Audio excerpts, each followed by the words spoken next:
ఒంటరిగా పిల్లల్ని పెంచడం అంటే అంత సులువుగా కాదు. ఎవరూ కాపాడరు, ఎవరూ అర్థం చేసుకోలేరు.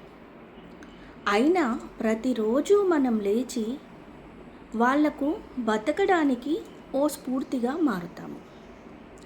మనం ఏడుస్తున్నప్పుడు మన గురించి ఎవరూ అడగకపోవచ్చు, కానీ మనం నిలబడినప్పుడు అందరూ ఆశ్చర్యపోతారు. అదే మన బలం, అదే మన గొప్పదనం.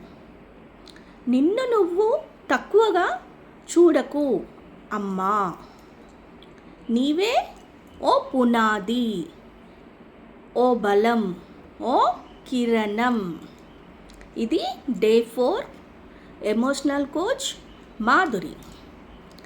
నీ బలం నీకు గుర్తు చేస్తున్న చిన్న మాటలు ఇవి. నీవు ఒంటరివి కాదు. ఇక ఫర్దర్ వీడియోస్ కోసము నన్ను ఫాలో అవ్వండి, లైక్ చేయండి, షేర్ చేయండి, సబ్స్క్రైబ్ చేయండి.